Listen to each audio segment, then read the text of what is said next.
morning! From my smartphone to yours, I'm casting love. From a windy, coldy Serious Joy Garden Studios in Costa Mesa, California, this is your Thursday Namaste Today.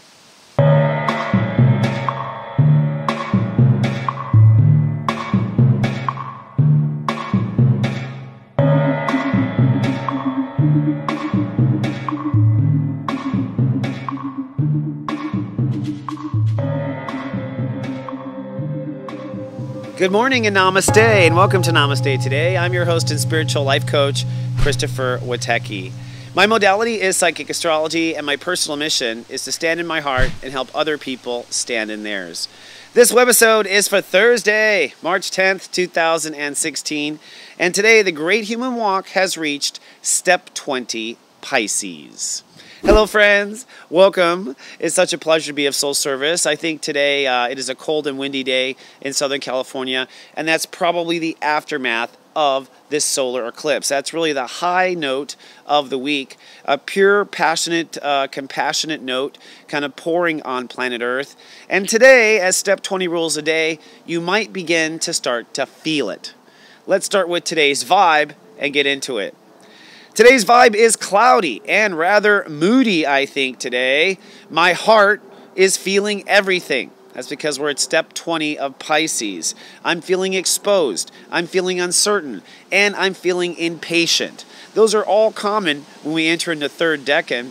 This is why anyone who is born after this degree of 20 degrees is actually a master, because everything begins with how you feel and then you add something onto it. So believe it or not, people who can manage their emotions are masters on earth.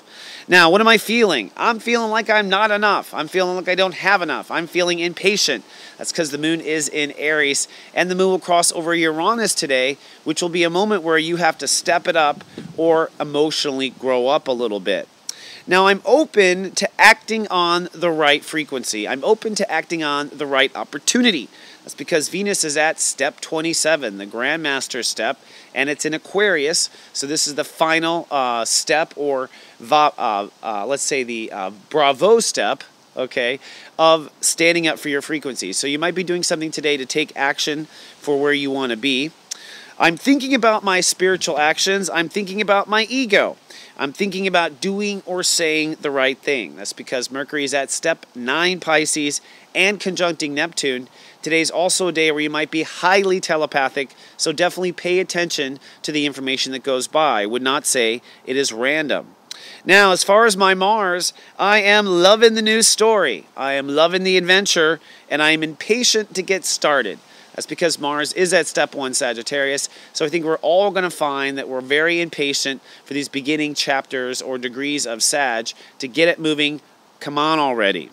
Now, I am fearing today, due to Black Lilith at Step 22 Libra, I'm fearing that things might get out of control with myself. I'm fearing things might get out of control with someone else. I'm fearing I might end up in the wrong relationship. These are all fears that I think would come up at Step 22 Libra for Lilith. And I'm fearing I can't say things right. So be conscientious. That fear has to do with protecting ourselves. That's what the 0 is for, is to protect yourself from the fear. So, very simple. Your joy quest today is super simple, should you choose to accept it. It is to protect your feelings and take it up a notch. Protect your feelings and take it up a notch. Now, when I say protect feelings, a lot of clients always ask what I mean by that. It means like a mother would be looking out for her baby's feelings as you go out in the world. Too much sun, too much wind, too much this, too much that. You know that the baby doesn't like that little boy on the playground, so you keep away from it. Protection is you deliberately put space and time between the things that could disrupt your feelings. All right?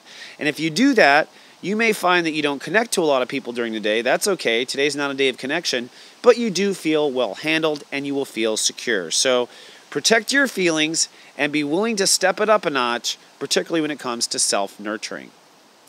All right, well, today we begin a 3-day dance with Chiron. So let's move on to today's topic and introduce Chiron.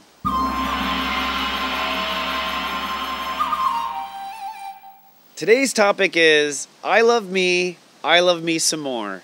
Dancing with the Wounded Healer. So today and tomorrow we'll be conjuncting our hearts with Chiron. Chiron is a planetary body that has a very weird orbit around the solar system, and it is my opinion as a progressive astrologer, that Chiron is the ruling object of Virgo. Now, in my research with the step astrology, it's been my research that step 11, the final step, is Chiron.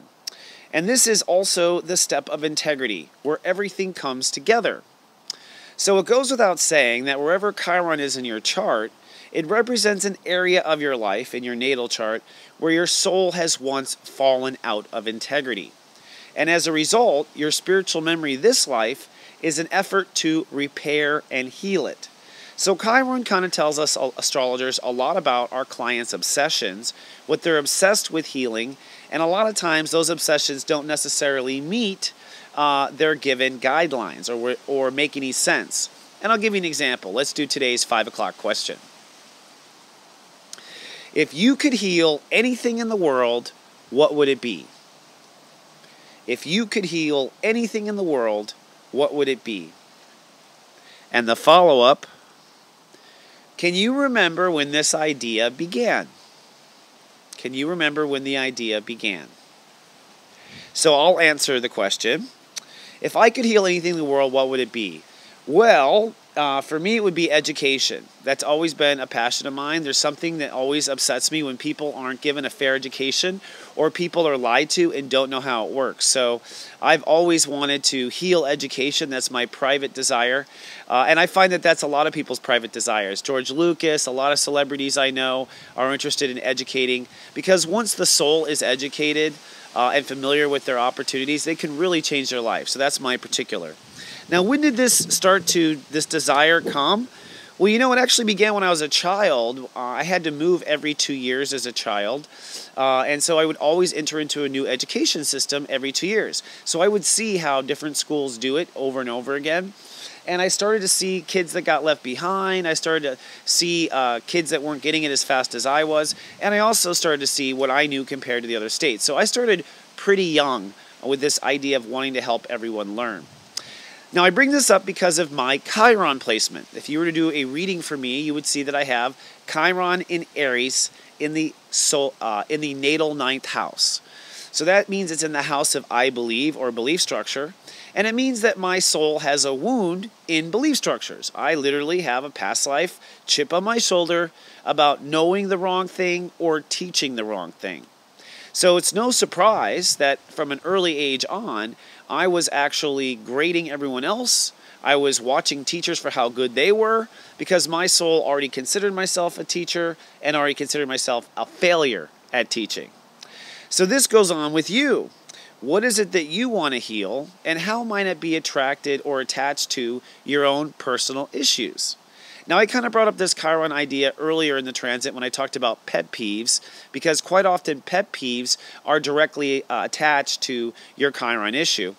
And the way Chiron works is you have basically your Chiron healer, which is your spiritual element that you're going to heal in this life, and then directly opposing Chiron, you have the shadow. So for me, the shadow of my teaching comes in my mouth, the 3rd house, or my communication. So, interestingly enough, I thought I would talk about Chiron because the sun is crossing over Chiron, and that means that everyone in society, despite where their natal Chiron is going to be doing some major Chiron healing with their own wound. So your own wound and your own shadow should begin to heal over the next 3 days. It begins today with emotions. So today, the universe is anything that you feel exposed about, anything that you feel overly vulnerable about, anything you feel kind of hurt about, the universe is calling for you to step up your self-protection.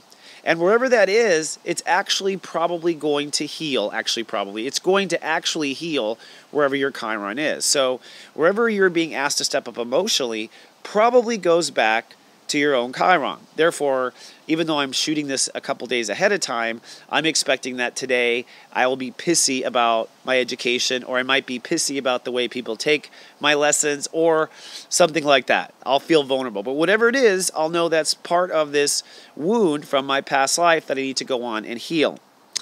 Now, the last time Chiron was in Pisces was between 1960 and 1969.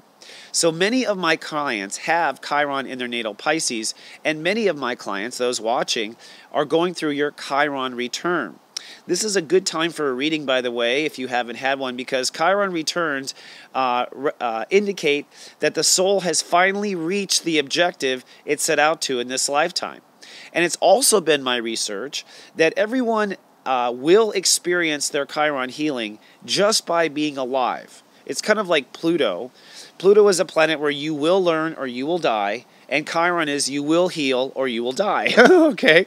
These two planets are kind of the forced destinies of our life, and they show us what we were destined to do. So people with Chiron in Pisces, born 1960 to 1969, have wounds with being misled by spirituality in past lives, and so therefore would have pet peeves around organized religion. Just to throw another one out there, people born between April 1st, 1968, it goes back and forth, you'll have to look it up on the edges, up to 1976, have Chiron in Aries, like myself. Chiron and Aries are people, like myself, who have a wounded ego from a past life. That's right, definite chip on my shoulder, definitely pissed about losing the kingdom, definitely got a wounded ego about that. And in my case, wounded ego around education. So we're not going through our Chiron returns just yet, but we will be next. Chiron moves into Aries. However, Uranus in Aries is forcing all of the Chiron and Aries wounded healers to step it up when it comes to their particular ego issues. So I'm still feeling a bit agitated regardless. The third I'll point out is May 28, 1976, Chiron entered Taurus. So if you're a viewer and you have Chiron in Taurus, you are a person who is dealing with healing your value system and healing your ability to manifest. It's really and trust yourself and self-esteem. So this is something I can't go into for everyone, but I want to kind of put out there. You might want to do a little Chiron research on yourself. And for those watched over in my personal Sensei service, I'll be telling you at 3 o'clock today where your Chiron actually goes and what it deals with. But recognize that in the next 2 days, as the Sun conjuncts Chiron and moves with Chiron into step 21, I think many, many people, you, the Aries, the Taurus, and all the Chirons, will be finally putting to rest some very deep spiritual wounds, because Chiron in Pisces means an absolute healing. It's the opposite sign. And since we're moving to step 21 in about a day with Chiron, it means we'll be moving past all the junior issues and moving towards what we can do now that we are spiritually healed. So despite the craziness of the politics and everything going on in the earth with the winds and the solar eclipse, we really are very quietly making a powerful turning point now with our healing. I hope you're experiencing it too. All right, my friends, let's move on to the Zen Den and take a look at this Chiron.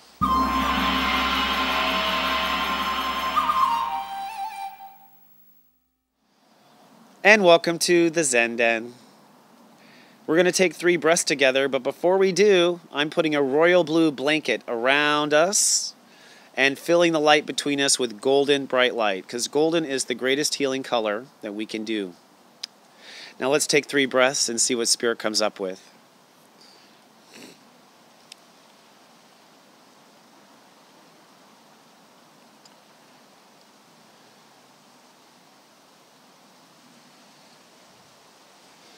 Okay. And with 3 breaths, I want to give you an affirmation for the day. This one will kind of help you with your emotional vulnerability. I honor my feelings today and protect their truth. I honor my feelings today and I protect their truth. So honoring means that we don't argue, we accept and receive, we just observe. Honor means we respect the truth and we have compassion for it. So I'm honoring my feelings today. And I'm also protecting their truth. That means that I don't have to tell someone that's going to get upset with it. That means I don't have to write it in my journal for my little brother to read. That means I don't have to share it with anyone or just the people that I care most about. Protecting my truth is the idea that truth is a privilege, not a right. Only those who have earned the right to have your truths may have them, because it's most important for you to know your truth. All right, let's take a look at the planets. And can you guess what planet Creator told me to bring up? It's kind of so obvious I couldn't believe it. I asked 3 times. It's Chiron. So once and behold, Chiron is here. I have to move the microphone here. Pardon that.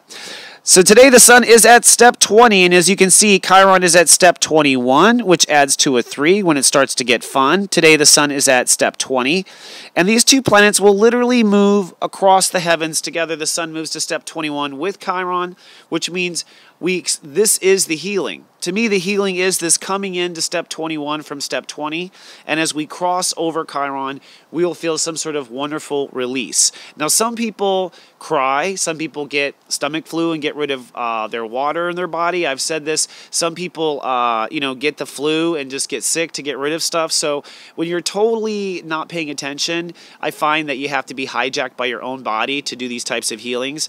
But if you are paying attention, could just be a rough couple of days, and then you feel magnificent. The point here in the 1 is the love. You definitely want to protect yourself here with the 0 so that you can receive the love. A lot of times people don't go to the step 21 love because they haven't made that 0, that vulnerability protected. So the love has no place to go, feeling safe. All right? Now, talking about feelings, the moon is crossing over Uranus today at step 18. So we will end up feeling this new man. That's what Aries is. It's this new man inside of us, this new character, this new ego. You could say it's a new action plan. And you could say that because of 18 and the solar eclipse at 18, that this action plan was ratified during the solar eclipse. So we're definitely going to be feeling that. Now, I'm going to be shooting a lunar eclipse special here in the next couple of days that talks about the lunar eclipse that's in Aries that's going to actually kind of be a wrecking ball and take away the lower vibration stuff here. So if you're noticing a lot of stuff that's in the way today, stuff that's just needs to go, people's egos that are a problem, universe might take care of that with a lunar eclipse in a couple of weeks, so don't freak out. Now, Mercury is freaking out. Mercury is at actually step 9. It's hard to tell, but it's conjuncting Neptune today. And what's interesting is right at 11:21, the midheaven as well. So the universe is saying this at 11:21. But what this means is that our mind is ready to act. Our mind is ready to go. Our mind is ready to speak up. Be careful. Loose lips sink ships on days like today with Mercury at 9 degrees conjuncting Neptune at 9 degrees or at step 9. That is the biggest slip out while you're sleeping, the secret kind of thing. So a lot of secrets will be slipping out of our tongues. And if someone says something today that shocks you, you may not want to ask him again today about it, but you might want to put it in your little mental note and be like, I'm going to ask him again about that and see what their response is. Now, Venus is at step 27, which adds to another 9. There's a lot of go, go, go here. All this 9 energy is for us to get going on the next path and get up over this healing already. But it does mean that we are ready to receive what feels right, the 2, and what we sense, the 7. So if you're worried about acting, if you're worried about doing the wrong action or taking the wrong action, you should check the 7. Did you check your senses and make sure everything was chill? Now, the other thing I want to talk about is Mars and Saturn. Mars is at step 1, that is I love. And so right now, people are very impatient about what they love. They're impatient about the beliefs that they love. That's Sagittarius. Impatience is what comes in the first 11 degrees of a Mars transit, okay? It's all impatience. But what we're building up to here is step 16. It'll be step 17 by the time Mars gets there, I believe. But this is basically the us moving forward with walking our talk. So we're going to walk our talk to 2 degrees, walk our talk to 3 to 4 to 5 to 6. And once Mars hits Saturn, we will know who's full of shift and who's not. That's politically, that's in your life, that's with yourself. You'll also know if this plan's going to work or not. And that's when Saturn retrogrades and we go, okay, time out, take 2. We might want to do that later. The last thing I will point out is, actually, we'll skip Jupiter for now. We're going to go to Black Lilith at step 22. Black Lilith is at step 22, which means we are facing fears, Black Lilith, of when our feelings hit other people's feelings. And when feelings hit feelings, things go crazy. Now, those 2 feelings could be feelings inside of us. My feelings about chocolate, my feelings about peanut butter. Oh, no! Okay, it can be both of those. But the point is those feelings only go amok if you're not grounded, if you're not protecting yourself here in the 20, right? I feel, I protect. So the fears will be, if you have a lot of fear, you're not looking out for your feelings, is basically what I want to say. Okay, so for those who are watched over my personal sensei service, which I am so grateful for each and every one of you subscribers, today at 3 o'clock your eye candy will go over where your Chiron generation is, the sign and your generation, and we'll be looking at your Chiron and your healing points for the next couple of days, so you might want to take a pen and paper out at 3 o'clock and write these puppies down. Also, I want to remind everyone that I am doing a limited time reading sale where you can get $50 off my normal reading price. All readings are MP3 recorded, and there's one thing that I've heard consistently among everyone who's gotten a reading: it changed their life forever. Give it a try while supplies of Witeki last. All right, my friend. So grateful to be of soul service to you. I hope it warms up between today and tomorrow, Friday's show. Bella says sorry she can't be here. She's too cold. She ran back in like inside. She's like, nope, sorry, you don't pay me enough. So Bella will see you tomorrow, and I will see you tomorrow for the Friday show, and we'll also do some Lightwalker shout outs then too. Until then, remember, I love you, and live, love, be.